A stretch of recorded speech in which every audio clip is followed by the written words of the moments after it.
Di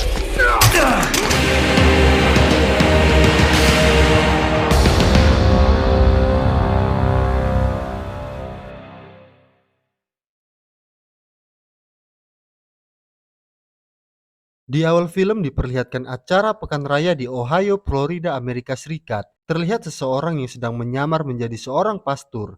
Ia bernama Parker. Di sini Parker dan komplotan barunya hendak akan mencuri uang di pekan raya tersebut. Uang-uang itu disimpan tidak jauh dari lokasi di sana. Komplotan Parker terdiri dari Malender, Ross, Hedwig, dan Carson. Di sini mereka mempunyai tugas masing-masing. Seperti Malender dan Ross, mereka bertugas membobol brankas di dalam gedung. Carson sendiri bertugas memantau dan menyediakan kendaraan jemputan. Sementara Hedwig bertugas untuk mengalihkan perhatian. Hey, you're an officer. I just gotta get through here real quick. Sorry. Di sini Parker langsung mengetuk pintu kantor penyimpanan uang itu dengan berpura-pura menitipkan sebuah koper. Namun saat itu juga Parker menyerang penjaga di sana yang dibantu oleh Malender dan Ross yang sudah menunggu di balik lantai.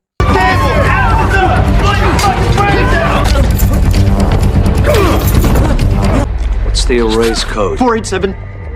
Mereka dengan mudah dapat mengendalikan keadaan dan mengambil semua uang yang ada di brankas. Di balik itu Hedwig malah membakar jerami untuk mengalihkan perhatian di tempat sembarangan. Akibat ulah Hedwig, kebakaran itu langsung merambat ke tabung gas yang kebetulan berada di dekat sana hingga membuat ledakan besar dan memakan beberapa korban jiwa.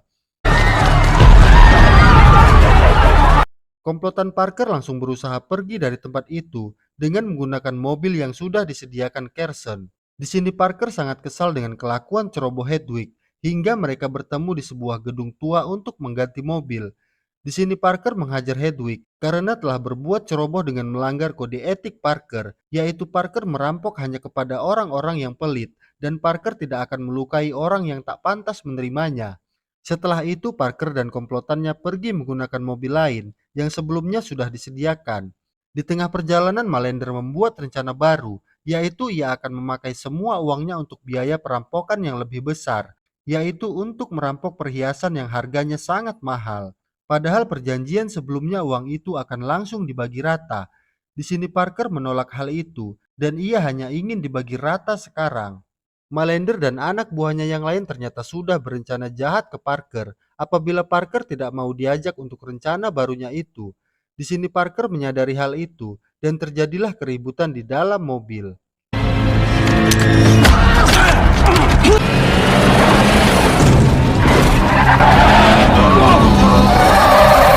Hingga Parker tertembak dan terlempar keluar dari mobil. Di sini Malender meminta Hedwig untuk memastikan kalau Parker benar-benar sudah tewas dengan menembaknya sekali lagi. You gotta fucking bend sometimes, Parker. Setelah itu mereka pergi langsung dari tempat itu. Setelah pergi, Parker ditemukan oleh keluarga petani yang kebetulan lewat di jalan itu. Di sini ternyata Parker masih hidup dan keluarga petani itu langsung membawa Parker ke rumah sakit. Keesokan harinya Parker terbangun dan di sini ia sadar kalau para polisi sedang mencarinya. Know your name. You said he was shot 2 times though? Yeah. Ia pun berusaha kabur dari rumah sakit itu dengan berpura-pura jadi dokter yang sedang mengantar pasien kakek tua yang tidak bisa bicara. Setelah berhasil keluar, Parker mencuri ambulan rumah sakit dan pergi ke ladang gandum. Lalu Parker merawat dirinya sendiri di dalam sana. Setelah beberapa hari sudah pulih, Parker berusaha mencuri perbekalan makanan dan sempat mencuri senjata serta pakaian.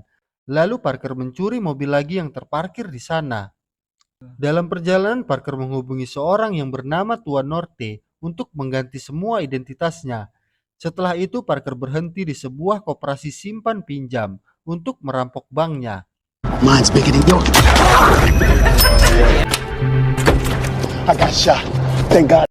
Dengan mudah Parker melumpuhkan para penjaga di sana dan mengambil semua uangnya. Parker berencana menggunakan semua uang ini untuk membalas dendam ke kelompok yang telah mengkhianatinya.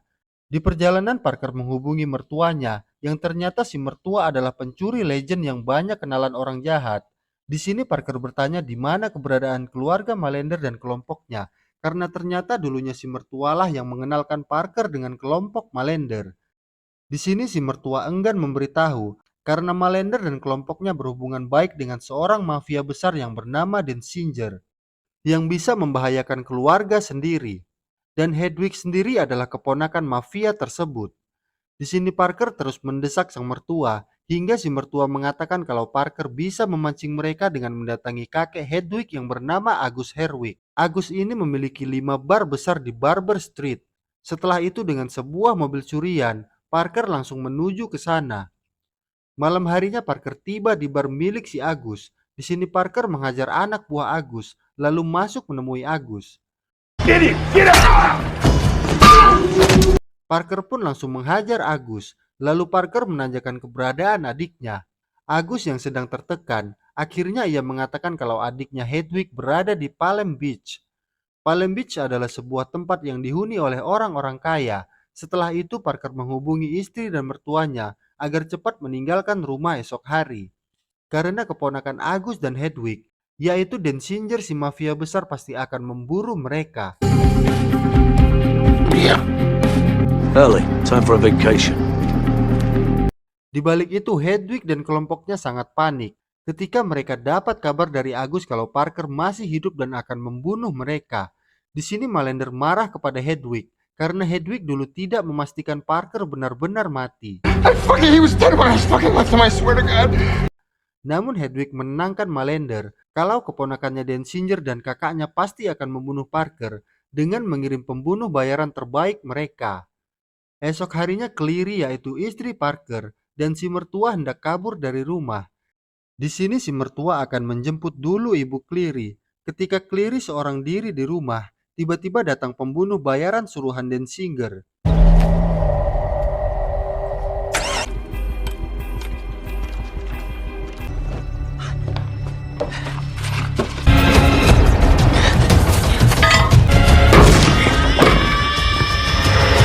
Beruntung Cleary langsung menyadarkan hal itu dan berusaha keluar lewat jendela. Cleary juga menusuk ban mobil orang itu, kemudian langsung kabur.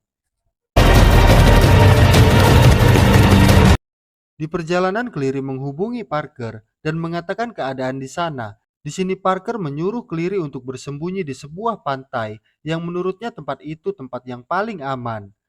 Singkat cerita Parker bertemu si mertua. Di sini si mertua menyuruh Parker untuk tenang dan tidak usah berbuat onar lagi. Bahkan si mertua akan mengganti uang bagiannya yang dulu tidak diberikan oleh Malender, yaitu sebesar $200.000. Namun di sini Parker menolak hal itu dan akan tetap membunuh Malender dan kelompoknya. Bahkan Parker sudah mempunyai rencana untuk datang ke Palm Beach dengan identitas palsu sebagai Daniel Permit, anak bos kilang minyak yang akan membeli rumah di sana tanpa melibatkan nama aslinya. Adegan lalu berpindah ke Palm Beach, sebuah hunian untuk orang-orang kaya. Di sini kita diperkenalkan seorang wanita bernama Leslie dan ibunya yang saat itu sedang mengalami finansial. Leslie sendiri bekerja sebagai sales untuk menjual rumah di Palm Beach.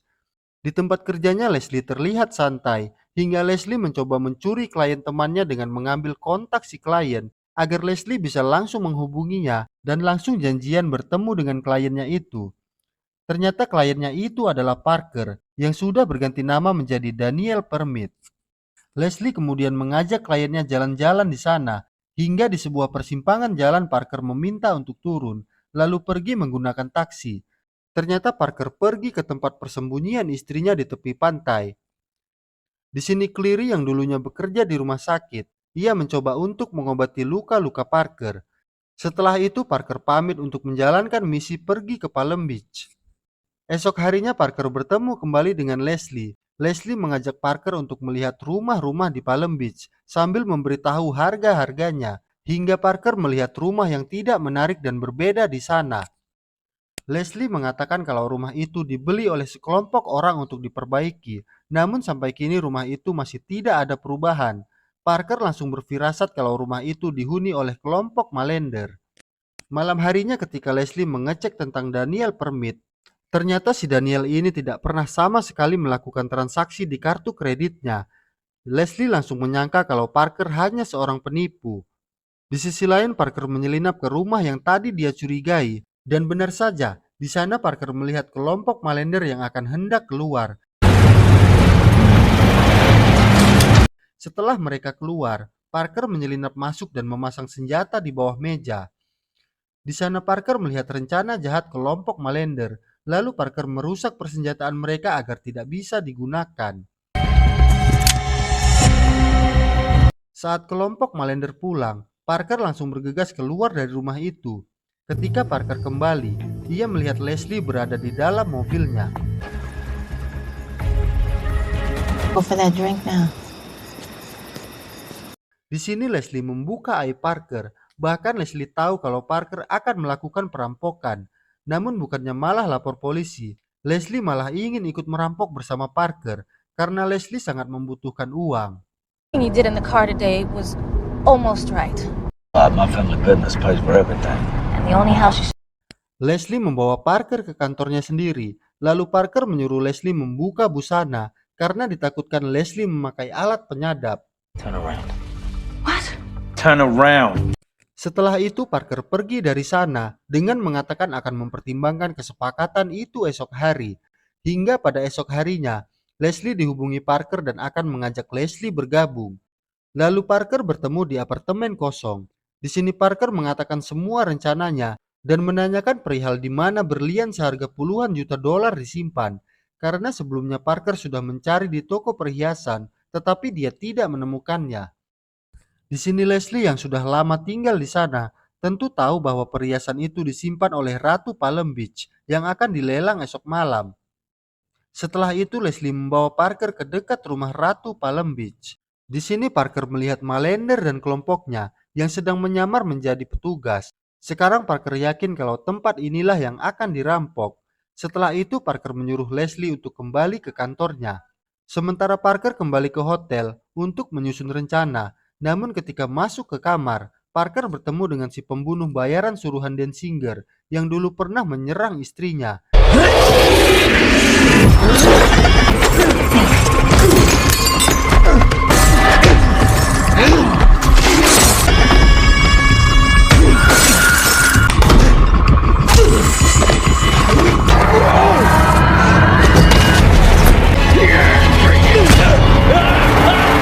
Dan pada akhirnya Parker berhasil membunuh orang itu dengan menjatuhkannya dari atas balkon hotel.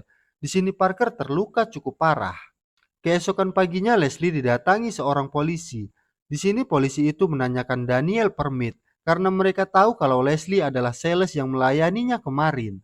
Semua itu karena tewasnya seorang pria yang tak lain si pembunuh bayaran yang tak sengaja terekam oleh ponsel warga di sana. Polisi mencurigai Daniel permit karena setelah kejadian itu, dia kabur dari hotel dengan mencuri sebuah mobil. Saat Leslie hendak mengambil minum untuk polisi itu, ia melihat darah di wastafel dan di telapak kaki anjingnya. Lalu Leslie mengalihkan perhatian si polisi dan melihat Parker di pojokan sana. Di sini Leslie meminta pada polisi itu untuk cepat pergi, karena Leslie dan Daniel permit hanya sebatas pelayan dan klien. Setelah polisi itu pergi, Leslie langsung menghampiri Parker. Di sini Parker menyuruh Leslie untuk cepat ke kantor seperti biasanya agar tidak ada orang yang mencurigainya. Di sini ibu Leslie juga menerima Parker dengan ramah dan menyuruh Leslie cepat pergi seperti yang Parker katakan. Sebelum Leslie pergi, Parker menyuruh Leslie memberitahukan keadaannya kepada nomor yang ia berikan. Hi, my name is Leslie Rod. Ketika Leslie sudah berada di tempat kerja, ia tidak fokus dan hanya memikirkan Parker. Ia merasa khawatir dengan keadaan Parker, yang pada akhirnya Leslie memutuskan pulang untuk menemui Parker. Namun ketika di rumah, Parker sudah mendapat pertolongan dari istrinya. Di sini Leslie cukup cemburu kepada Clary. What do you have? A mangled hand? A broken rib? Ascension, I've left a bag. Pada malam harinya acara lelang Ratu Palm Beach dimulai. Ketika acara baru dibuka, mereka dikagetkan mercon meledak di sana. Noble spirit.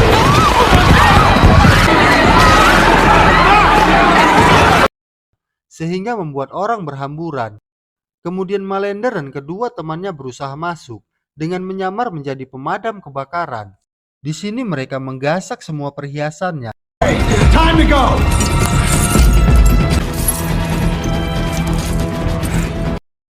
Setelah itu mereka berganti pakaian dengan pakaian renang untuk kabur melalui jalur air. Seperti biasa, Hedwig yang bertugas mengalihkan perhatian.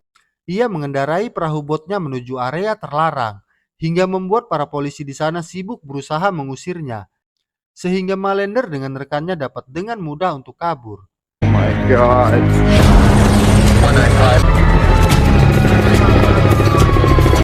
Di balik itu, Parker menuju rumah kelompok Malender dan bersembunyi di sana sambil menunggu mereka pulang. Tak lama dari itu, Malender dan kedua temannya datang membawa hasil rampokannya. Di balik itu, Leslie datang karena merasa khawatir dengan Parker.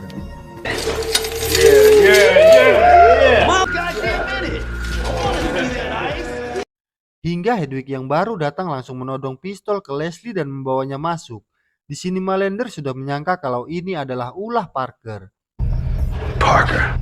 It's not fucking Malender memerintahkan yang lain untuk mengecek seisi rumah sambil berteriak mengancam akan membunuh Leslie. Di sini Parker berhasil membunuh Ross. Mereka mulai panik ketika salah satu temannya tidak kembali, yaitu Ross. Ross! Malender dan Hedwig berusaha mencari Parker, sementara Carson menjaga Leslie. Hingga Leslie menembak pistol di bawah meja. Di sini Malender berhasil menemukan Parker hingga mereka saling membunuh.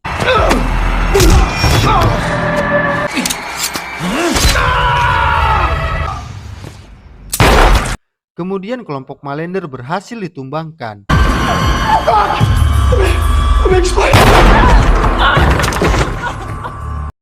Lalu Parker dengan Leslie keluar dari sana dengan membawa semua perhiasannya.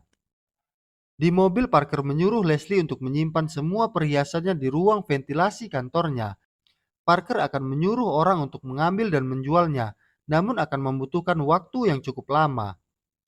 Di sini Parker hanya mengambil $200.000 saja, dan sisanya akan diberikan ke Leslie dan keluarga petani yang dulu pernah menolongnya.